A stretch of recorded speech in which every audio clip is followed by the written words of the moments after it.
Hello everyone, we are discussing about the statistical mechanics for your exam preparation.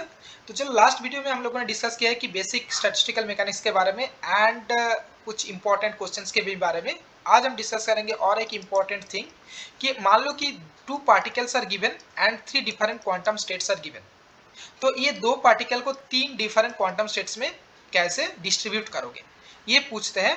Very important question. तो देखो कि pictorial अगर समझे जाए तो मान लो कि 2 पार्टिकल्स ऐसे हैं, ठीक है। पार्टिकल्स को कहाँ फिक्स करना है, 2 क्वांटम, ये नंबर 1 स्टेट, ये नंबर 2 स्टेट्स, ठीक है। इन दोनों क्वांटम स्टेट्स में कैसे, there are 3 states, sorry there are 3 states, इन तीनों क्वांटम स्टेट में 2 पार्टिकल को कैसे फिक्स करोगे। देखो ये 2 पार्टिकल्स को फिक्स करने के लिए डिफरेंट वे होता है। एक होता है अगर ये मान लो कि Maxwell Boltzmann distribution function follow कर रहा है, तो ये पार्टिकल्स क्या फॉलो कर रहे हैं, पहले मान लेते हैं कि Maxwell Boltzmann distribution function follow कर रहे हैं। मतलब ये पार्टिकल्स क्या है, क्लासिकल पार्टिकल है, क्लासिकल पार्टिकल्स। और एक चीज मान लो कि ये डिस्टिंग्विशेबल है, डिस्टिंग्विशेबल। डिस्टिंग्विशेबल का मतलब क्या होता है कि ये अलग से पहचान पाओगे। ये मान लो कि ए पार्टिकल है, ये बी पार्टिकल, ठीक है। मैक्सवेल बोल्ट्जमैन डिस्ट्रीब्यूशन को अगर ये फॉलो कर रहे हैं तो इसका एक एडवांटेज क्या है कि कोई भी स्टेट, चाहे स्टेट 1 ले लो, ये कितने भी हो particles, it can take all particles. दूसरा क्वांटम स्टेट लोगे तो ये भी, मतलब यहाँ पे कोई लिमिटेशंस नहीं रहते। मतलब if particles are following Maxwell-Boltzmann statistics, any number of particles can occupy any quantum states। मैं इसको समझाऊंगा तुम्हें, ठीक है। अब चलो, तो और क्या होता है कि यहाँ पे ना तो हाइजेनबर्ग अनसर्टेनिटी रिलेशन फॉलो होता है, ना तो पाउली एक्सक्लूजन प्रिंसिपल्स फॉलो होता है, ये दोनों ही फॉलो नहीं होगा। तो क्या करना क्या है, 3 स्टेट्स ऐसे बनाओ, 1 2 एंड 3। अभी इन तीनों स्टेट में 2 पार्टिकल, जो कि A particle and B particle, कैसे इन दोनों को डिस्ट्रीब्यूट करोगे। तो देखना कि बहुत सारे कॉम्बिनेशन होने वाला है ना। जैसे मान लो कि स्टेट 1 में ए है, स्टेट 2 में बी है और 3 में कोई पार्टिकल है नहीं, ऐसे भी हो सकता है इन मैक्सवेल बोल्ट्जमैन स्टैटिस्टिक्स के अंदर, ठीक है। तो इस तरह की कितने डिफरेंट कॉम्बिनेशंस हमें मिलेगा। तो इनके लिए एक फॉर्मूला होता है, इसको अगर याद रखोगे तो तुम्हें बेसिकली तुम्हें ये दिखाना है, ये फॉर्मूला याद रहेगा तो तुम्हें गलती होने की चांसेस बहुत कम हो जाएगा। अगर ये मैक्सवेल बोल्ट्जमैन स्टैटिस्टिक्स को फॉलो कर रहा है, मान लो कि there are N number of particles, कितने पार्टिकल है, एन नंबर ऑफ पार्टिकल्स, और कितने प्लेसेस है, जी नंबर ऑफ स्टेट्स है, ठीक है। तो एन नंबर ऑफ पार्टिकल्स को जी नंबर ऑफ स्टेट्स में कैसे डिस्ट्रीब्यूट करोगे, इनके लिए एक फॉर्मूला होता है जी टू द पावर एन। तो यहाँ पे कितने पार्टिकल्स दिया हुआ है, देखो यहाँ पे पार्टिकल्स दिया हुआ है N is equal to 3, sorry N is equal to 2, 2 particle दिया हुआ है एंड प्लेसेस कितने हैं, 3। तो how many combinations are possible, 3 to the power 2, that means 9 combinations are possible. तो कैसे बनाओगे, बहुत ही आसान तरीका है इसको बनाने का। एक काम करो कि ये ऐसे करके बनाओ, जो कि एक ए हो गया, इधर ए बी, ठीक है। दूसरा और एक काम करो कि इसको ए बी कर लो, इसको बी ए, ऐसे भी हो सकते हैं दूसरा कॉम्बिनेशन। मतलब A particle B particle in state 1, A particle in state 2, और इसी को 2 बार ऐसे लिख लो।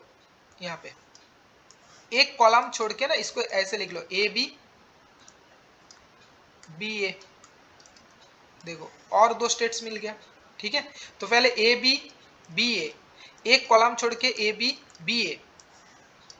अब थर्ड क्या होगा, एक काम करो कि ए और बीच को छोड़ के बी, ऐसे ही होगा बी ए, ठीक है। कितने आसानी से बन रहा है, देखो कोई सोचने की भी जरूरत नहीं है। ए बी बी ए, फिर एक छोड़ के ए बी बी ए, फिर ए बीच का छोड़ के ए बी बी ए, ठीक है। और कुछ कॉम्बिनेशंस, अब तीनों लेके कॉम्बिनेशंस बनाओ। देखो यहाँ पे ए बी है, ठीक है, और यहाँ पे कुछ नहीं होगा। फिर हो सकता है कि इस पे ए बी, मतलब स्टेट 2 में, और लास्ट और एक कॉम्बिनेशन हो सकते हैं दोनों पार्टिकल्स को लेके, ये है ए बी। सो अब देखो कि how many different types of combinations possible. देखो 1 2 3 4 5 6 7 8 9, देखो मैच हो रहा है कि नहीं हो रहा है। सो अगर ये मैक्सवेल बोल्ट्जमैन को फॉलो करते हैं, so there are 9 different orientations or 9 different way we can distribute the particle in 3 different states। ठीक है, करना क्या है, ए बी बी ए, एक छोड़ के ए बी बी ए, बीच का छोड़ के ए बी ए, फिर A B A B A B, हो गया ना आसान। अब आता है कि अगर ये मान लो कि बोस आइंस्टाइन स्टैटिस्टिक्स को फॉलो कर रहे हैं, पार्टिकल्स क्या है, दो पार्टिकल, और स्टेट्स कितने हैं, 1 2 एंड 3। देखो अगर ये बोस आइंस्टाइन को फॉलो करेगा ना, तो इसमें ये पाउली एक्सक्लूजन प्रिंसिपल्स नहीं फॉलो करते, लेकिन हाइजेनबर्ग अनसर्टेनिटी रिलेशंस फॉलो करते हैं, जैसे हमने लास्ट वीडियो में डिस्कस किया है। और एक क्या चीज होता है, ये डिस्टिंग्विशेबल्स नहीं होते, मतलब ये इन दोनों को तुम अलग से पहचान नहीं पाओगे। तो इन दोनों को अगर ए बी ना लिख के हम लोग कर सकते हैं कि ये भी ए पार्टिकल ये भी ए पार्टिकल, क्योंकि ये आइडेंटिकल्स होते हैं। ठीक है, अब ये डबल ए को कैसे यूनिकली तुम इन तीनों स्टेट्स में डिस्ट्रीब्यूट करोगे, तो हाउ मेनी पॉसिबल डिस्ट्रीब्यूशन, इनके लिए भी एक फॉर्मूला होता है। अगर N number of particles are there and अगर मान लो कि there are G number of states, तो ये पार्टिकल्स और ये J states, states means 1 2 3 etcetera. ठीक है, तो कैसे डिस्ट्रीब्यूट होगा, how many different distribution possible, तो ये होता है N plus G minus 1 factorial divided by N factorial and G minus 1 factorial. ये याद नहीं रहे कोई बात नहीं, इसको बॉक्स याद कर लेना, मैं जो डिस्ट्रीब्यूशन अभी करवाऊंगा, लेकिन ये चेक करने की तरीका होता है। तो एन क्या है, एन इज इक्वल टू 2, जी क्या है 3, अगर इसको सॉल्व करोगे तो 2 plus 3 minus 1 factorial by 2 factorial and 3 minus 1 that is again 2 factorial. तो ये कितने मिल रहे हैं, 4 factorial by 2 factorial into 2 factorial.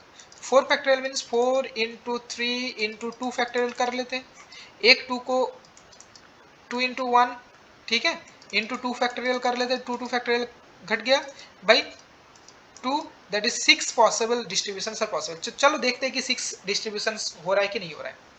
तो चलो इन दोनों पार्टिकल्स को 1 मिनट 2 एंड 3 इन तीनों में डिस्ट्रीब्यूट करेंगे, लेकिन कोई भी डिस्ट्रीब्यूशन रिपीटेड नहीं होना चाहिए। तो according to our relation there is be 6 different distribution. So ये 1 हो गया, ये 2 3 4 5 6, ठीक है। तो चलो कि पहले एक काम करते कि स्टेट नंबर 1 में हम रखते हैं कि ए को, तो स्टेट नंबर 2 में और एक पार्टिकल हो गया ए। अब उसी को जैसे हम लोग ए बी कर रहे थे ना, फिर यहां से ए बी कर रहे थे तो यहाँ पे ए कर दो, ठीक है, ऐसे ही ए हो गया। और तो कॉम्बिनेशन नहीं होगा, अगर ए बी होता तो फिर बी ए होता, लेकिन यहाँ पे एक घट गया, ठीक है। फिर स्टेट 1 में ही 2 पार्टिकल, स्टेट 2 में 2 पार्टिकल और स्टेट 3 में 2 पार्टिकल। तो कुल मिला के कितना हो रहा है, 1 2 3, मैं इसको मिस कर गया, छोड़ दो इसको, 4 5 एंड 6। तो देखो कि 6 डिफरेंट डिस्ट्रीब्यूशंस फॉर बोसोन्स, जो कि बोस आइंस्टाइन स्टैटिस्टिक्स को फॉलो कर रहा है।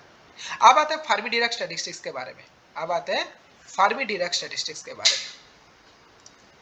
चलो फर्मी डिराक स्टैटिस्टिक्स के लिए क्या होगा, फर्मी डिराक स्टैटिस्टिक्स के लिए अगर 2 पार्टिकल है, 3 स्टेट है 1 2 एंड 3, तो how many different distributions are possible. दोनों पार्टिकल आइडेंटिटी क्वांटम पार्टिकल दोनों ही ए पार्टिकल होगा, लेकिन यहाँ पे एक चीज वेरी इंपॉर्टेंट है, 2 पार्टिकल कभी एक स्टेट में नहीं रह सकते। जैसे 2 पार्टिकल्स स्टेट 1 में नहीं रहेगा, एक अगर 1 स्टेट में, दूसरे को 2 या 3 चूज करना होगा, ठीक है। 2 पार्टिकल साथ में नहीं रह सकते, इन दोनों के बीच में कोई भाईचारा है नहीं। This is the Fermi Dirac statistics का रूल्स होता है। तो अब फॉर्मूला वाइज कितने होना चाहिए, इनके लिए होता है कि डिस्ट्रीब्यूशन होता है, अगर n particles are there, g states are there, तो इनके जो डिस्ट्रीब्यूशन होता है ये होता है GCN, ठीक है। Always G must be greater then N, नहीं तो फार्मी-डिराक स्टैटिस्टिक्स मतलब फार्मी डिस्ट्रीब्यूशन नहीं होगा, मतलब स्टेट्स ज्यादा होना चाहिए नंबर ऑफ पार्टिकल से। तो क्या इस प्रॉब्लम में ये फॉलो हो रहा है? देखो पार्टिकल क्या है 2, स्टेट्स कितना है 3, हाँ भाई G is greater than N हो रहा है, इसका मतलब ये फार्मी-डिराक डिस्ट्रीब्यूशंस को हम लोग अलाउ कर पाएंगे इधर। और कितने स्टेट्स बनेगा, मतलब कितने डिस्ट्रीब्यूशन होगा? GCN कॉम्बिनेशन, अगर याद है तो देखो factorial G by factorial N, G minus N factorial. अब G क्या है यहाँ पे 3 है फैक्टोरियल 3, N क्या है factorial 2 and 3 minus 2 is factorial 1। तो ये क्या हो रहा है 3 into factorial 2 by factorial 2, 1 factorial means 1। तो ये 3 स्टेट्स बनेगा, यूनिक स्टेट्स विल बी 3। तो पहले क्या करते हैं कि एक A इधर, दूसरा A इधर, एक स्टेट्स बन गया। दूसरा क्या बनेगा? A हो सकते हैं। और थर्ड एंड लास्ट कॉम्बिनेशन क्या बन सकते हैं? ये थर्ड एंड लास्ट कॉम्बिनेशन अगर A यहाँ पे है तो यहाँ पे हो सकते हैं A, ठीक है। और कोई कॉम्बिनेशन आ रहा है क्या? A, एक में, दो में, दो में, तीन में, एक में, तीन में, और कोई कॉम्बिनेशन नहीं हो सकते। देखो बाकी अगर कॉम्बिनेशन करना चाहोगे तो यही रिपीटेशन होगा। So there are 3 different states for Fermi Dirac statistics for this problem. और एक प्रॉब्लम करवाते हैं तुम लोगों के लिए, चलो फिर ओके यहीं पे करवा देते हैं कि मान लो कि इसको थोड़ा उल्टा कर दिया। मान लो कि there are 3 particles and 2 states. देखो क्या मैक्सवेल बोल्ट्जमैन डिस्ट्रीब्यूशन होगा इनके लिए? हाँ बिल्कुल होगा। बियोसेंसेंस होगा क्या? हाँ बिल्कुल होगा। एफडी होगा क्या फार्मी-डिराक? देखो number of particles is greater than number of states here, जो कि एफडी के लिए अलाउड नहीं होता है। एफडी के लिए क्या होता है? G must be greater than N. तो इन तीनों पार्टिकल्स को, तीनों पार्टिकल अगर मान लो कि तीनों इलेक्ट्रॉन्स है, अगर 2 एनर्जी स्टेट है तुम डिस्ट्रीब्यूट नहीं कर पाओगे, ठीक है। तो इनके लिए सिर्फ Maxwell Boltzmann and Bose Einstein statistics ही फॉलो होगा। तो ऐसे ही कॉम्बिनेशन करके देख लेना, it is leave it for you. चलो इतना ही था, अगर इससे आगे कुछ चाहिए तो प्लीज कमेंट बॉक्स में लिख देना, ठीक है।